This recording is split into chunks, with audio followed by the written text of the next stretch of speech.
This podcast is sponsored by ebookit.com, self-publishing solutions for the independent author and small press. Visit us today at ebookit.com. Welcome to the Toastmasters Podcast, the official podcast of Toastmasters International. Hello, everybody. Welcome to another edition of the Toastmasters Podcast. My name is Bo Bennett. And I'm Ryan Levesque. And Ryan, what do we got going on today? Our focus today is on storytelling. We are going to be speaking today with David Pokorny. He was featured in the March 2017 issue of the Toastmaster magazine in an article entitled Story Takes a Turn. David is a former Toastmaster and a former stand-up comedian, and he is currently the founder of West Side Stories in Petaluma, California, which is a storytelling event.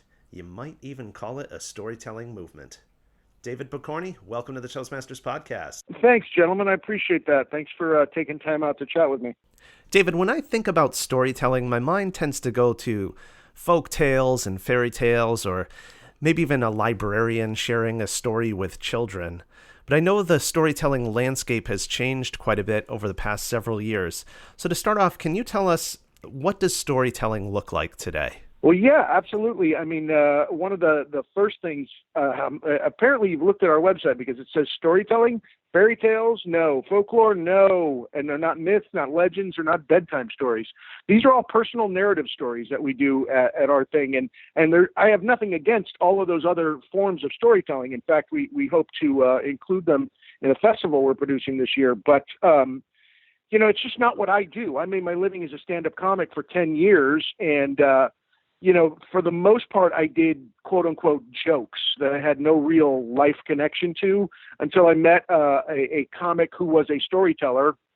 And he told me, if you don't invest something, put something out there for the audience, they're not going to remember who you are. And so I started telling some stories. They're humorous stories, but they had a beginning, a middle, and an end. And I tried to take people on the journey with me, which is not always easy to do in a nightclub. So I started to evolve as a storyteller and devolve as a comic. The gigs started getting fewer and fewer, and that was fine. I don't miss nightclubs, stand-up comedy at all. So what motivated you about joining Toastmasters? Was it to improve your delivery? Was it to get more practice, meeting contacts, or perhaps just to tell stories? Well, part of it was I was a stay-at-home dad at the time, and just being out with adults was nice. And so I found this great group of people here in town that, probably if it wasn't for Toastmasters, we wouldn't have had anything else in common. I mean, there was a bus driver and a woman who sold pharmaceuticals, and there was a mathematician and a scientist, and all these things that Toastmasters brought us together. And we actually learned from each other a lot of different things. And I don't think I'm letting the cat out of the bag. I was further advanced when it came to public speaking than a lot of these people, but I certainly valued all of their input on the types of stories and the possibilities of the ums and the buts and the ifs and all of that stuff that is unnecessary when you're telling a speech. And so the editing was really important to me to keep it within the time frame.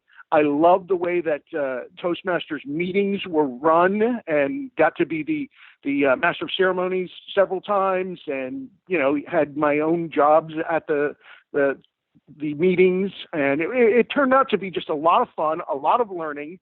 And the reason that I chose to join after going that first time was that I was so taken that I could actually stand in front of a room full of people and tell my story and not have to go to what comics would go to, would be an open mic.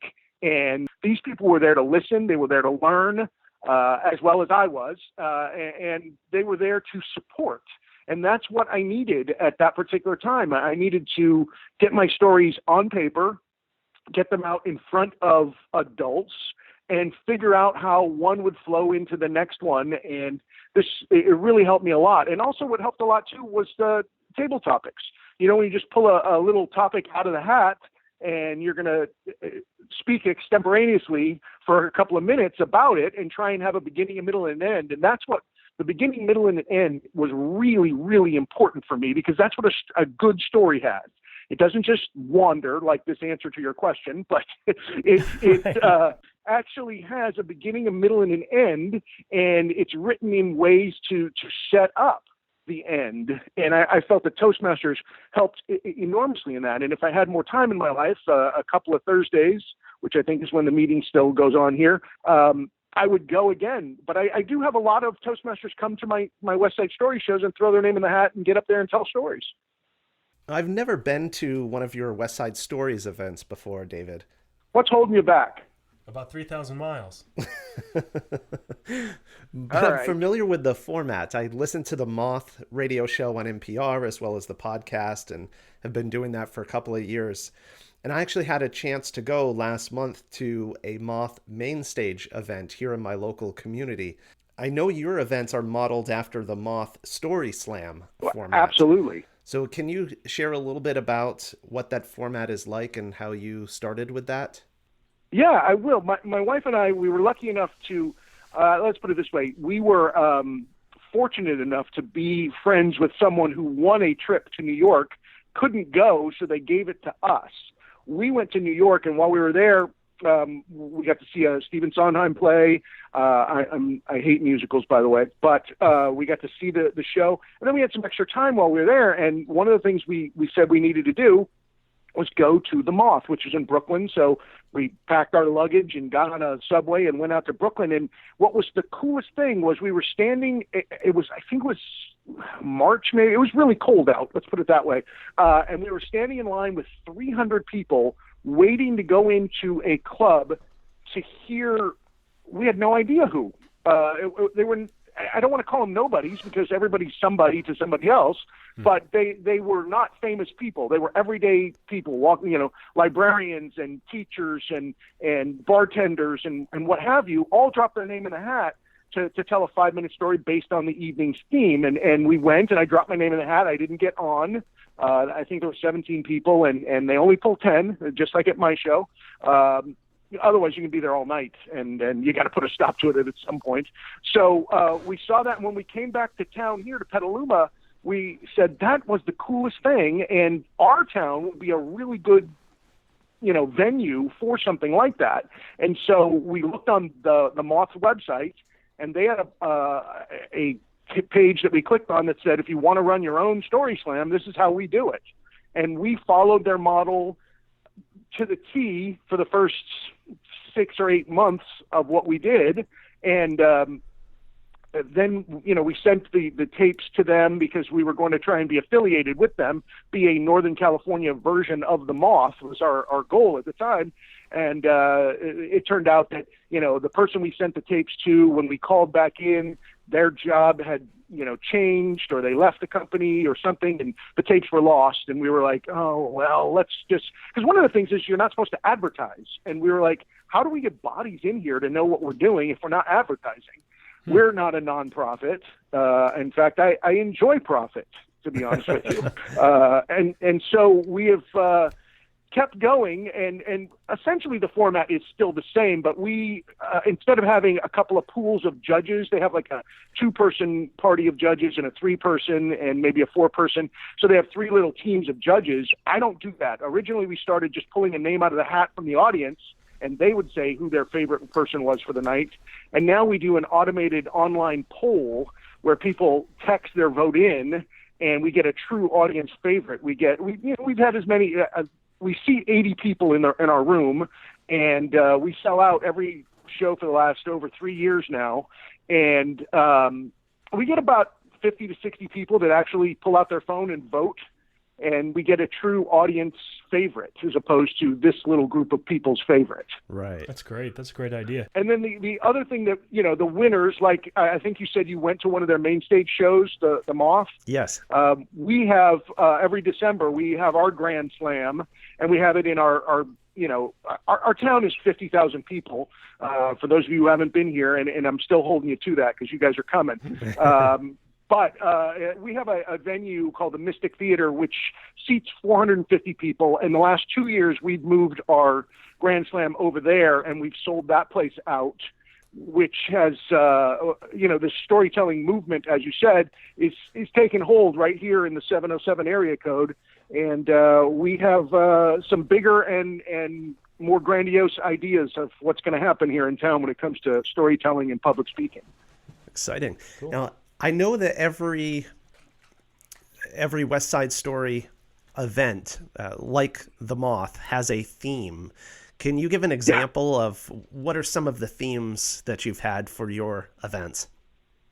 Well, I remember the very first show that we did, which is in 2008.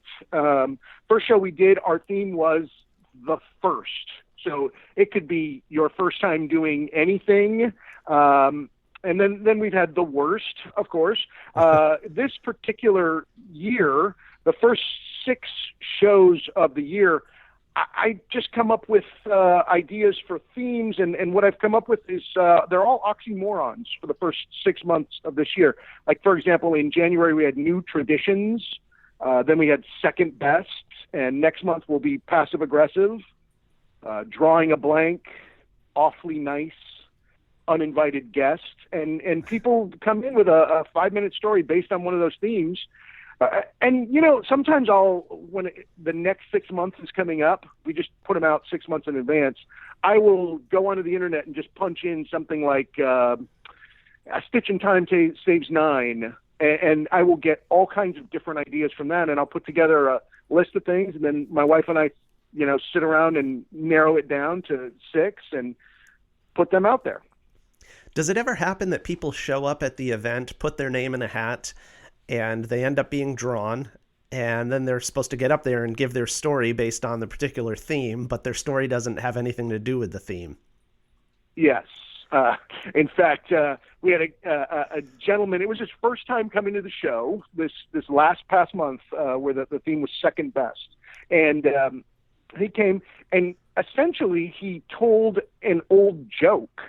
And I've had that happen a couple of different times where they get up there and they start to tell this thing, and I know exactly where they're going. I've heard this joke. As much as they want to personalize it, it's a joke. This is not a true story.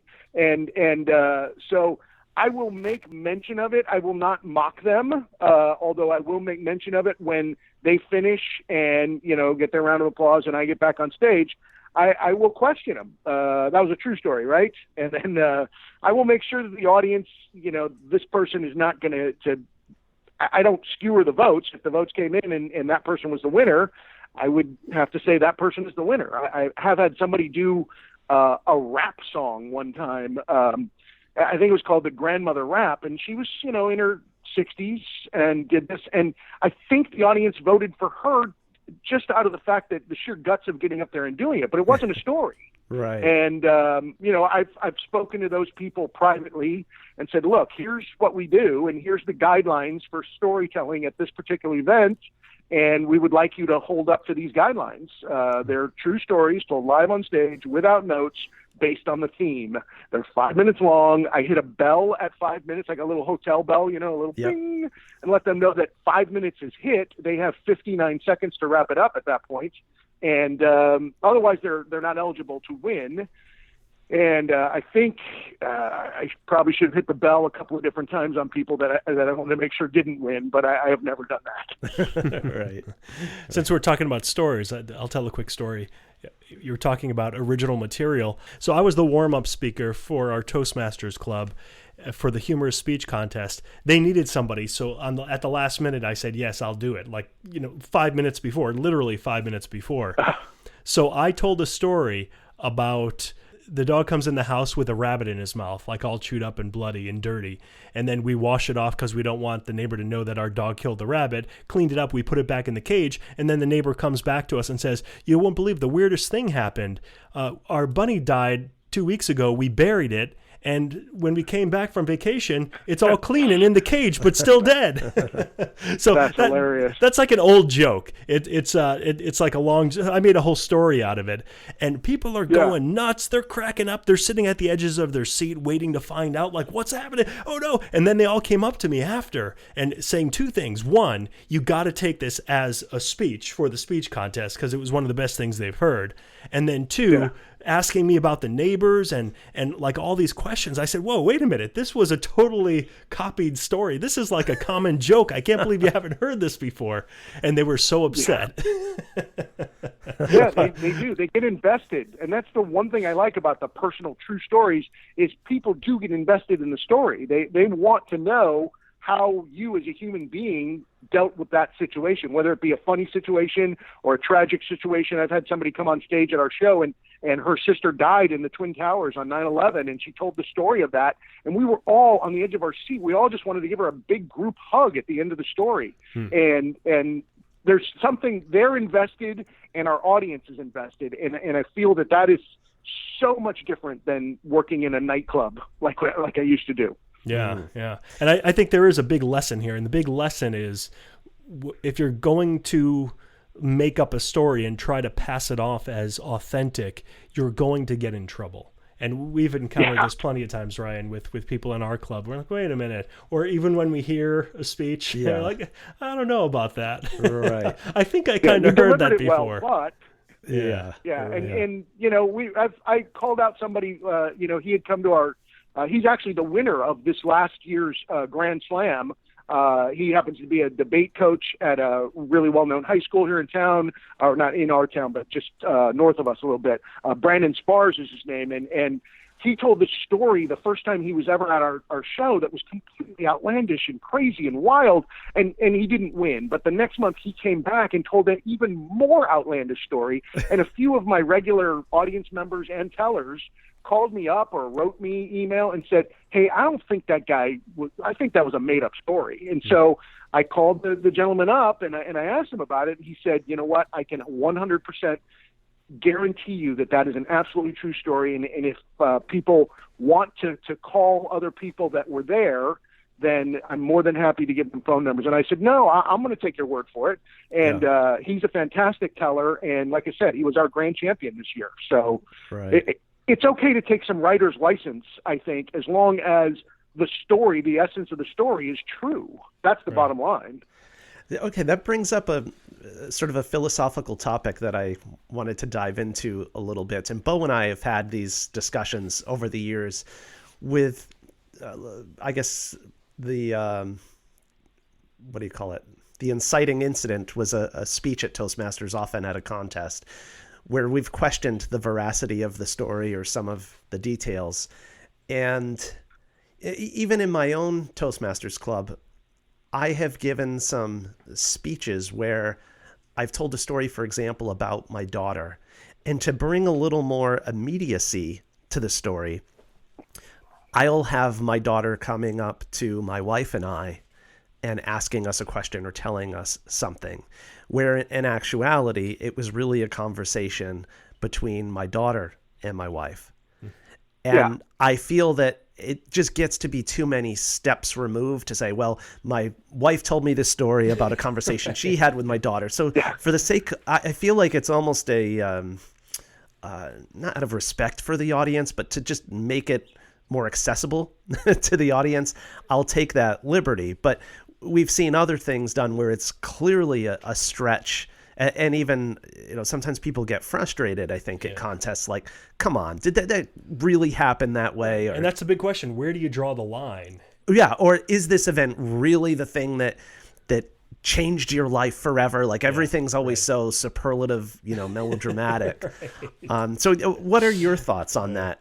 I think that, again, the writer's license you can take, as long as the facts are true. I mean, that your wife and your daughter had that conversation. To me, that works.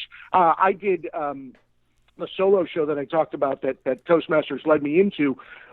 I called it Based on a True Story because I just felt that everything I'm telling you is based on a true story. When you see that at the beginning of a movie, you know that everything in that movie didn't happen. Sometimes there may be a character that they omitted from the story because they only had this one pivotal thing that to say, and so you gave that one pivotal thing to some other character. But the one pivotal thing did get said to this person to change their philosophy on life or whatever the situation happens to be. So I feel that loose facts or the possibility that someone else said this exact thing to you doesn't matter within the context of the story. The essence of the story being you and your daughter and your wife had this moment.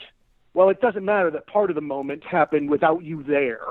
What really matters is again, you're doing a performance too, so you have to be entertaining to the audience as well. Yeah. We had one guy that came in and he literally said, I just saw this on YouTube, and he told this story of what he saw on YouTube. And I told him afterwards, I go, that's not a personal narrative at all. The fact that, nothing happened in the room while you were watching the YouTube, that would be the story. But you reciting to me what happened on YouTube is not a story. Right. And we want to hear what happened in your real world. So right. I think taking a few little liberties is certainly not a problem. And again, things get edited for reasons, and you want to move the story along, and you need to jump from dot to dot, to connect all those dots at some point. Sometimes you need to take a slight liberty, and I don't have any problem with that at all. I do something in when I tell a story that I talk about. It's something that actually happened. Is I went into a hotel and said, my name's Dave. I'm here to do the show, and I was supposed to get a room. And the guy said, "What's your name?" And your name isn't here, and this and that. And I said, "What name do you have on the thing?" And he said, "Well, it says right here, comedians will vary." And I went, "Oh my God!" And it really happened that he said will vary, and I had to tell him. I said, "That means there'll be different comedians, okay?" And so that actually happened. But I do sometimes use that in a different context. I mean, I did a show just recently where I used that particular story, saying that, hey, the show that I'm doing, it was really nice. They put me up in this hotel over here, and they told that story. And the point is that really happened. It didn't happen today, but it really happened. Right. So I felt fine with saying that, this is what's going on. Yeah. Yeah, it's kind of not as funny if you say, back in 1992, I was checking into this hotel. Again, exactly. I think it's the immediacy. And it wasn't me that checked into the hotel. It was my aunt's sister's cousin's best friend. Right. Told me this story, and it wasn't really will vary. It said kind of different. It was Jack Smith, but still. Yeah, exactly. Right. Will vary works much better for this. Yeah. Well, Dave, I love this topic, and I wish we had more time to go even deeper here. Well, unfortunately, we don't have much more time for the episode. But I wonder if before we wrap up, if you could share with us what's one tip you would give to someone who wanted to improve their craft of storytelling. What's the one piece of advice you could give them that's going to make all the difference in the world? Well, I truly believe, and there's a story that I tell about the first time I ever went on stage, which is March 23rd, 1986. And I tell that story to this day, 31 years later, or almost 31 years later.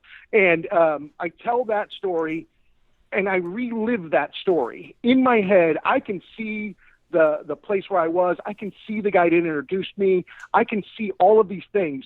So it feels as though I'm telling it for the first time, even though, like I said, I've been telling it for over 30 years.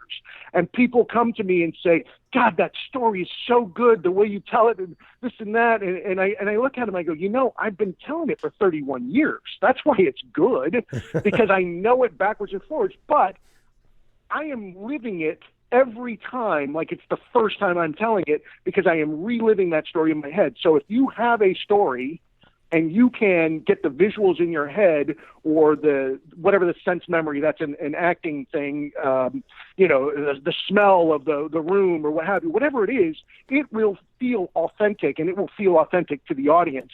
And to me, that's when you get them. You've captured them, when you're authentic with them. Awesome. How's that? Yeah, that's fantastic. Thank you so much, Dave. And where can people go to learn more about West Side Stories? Well, you can go to westsidestoriespetaluma.com, and you will find out all about West Side Stories. And like I mentioned earlier, I'm going to do a quick plug. We are having our inaugural wine country not storytelling, but our inaugural wine country spoken word festival, October 13th and 14th, right here in town. And we have Bill Lepp coming, and we have Sarah Vowell as well. And that's along with 12 other events we're having. So that stuff will be up on that West Side Stories website very, very soon. So westsideStoriesPetaluma.com. Thank you so much, Dave. Appreciate you coming on the show today. Thanks, Dave. Thanks, guys. I It's been appreciate fun. it.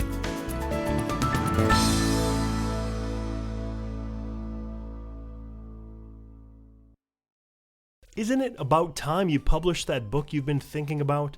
We can help with that. At ebookit.com, we've been providing authors and small presses with ebook publishing services since 2010.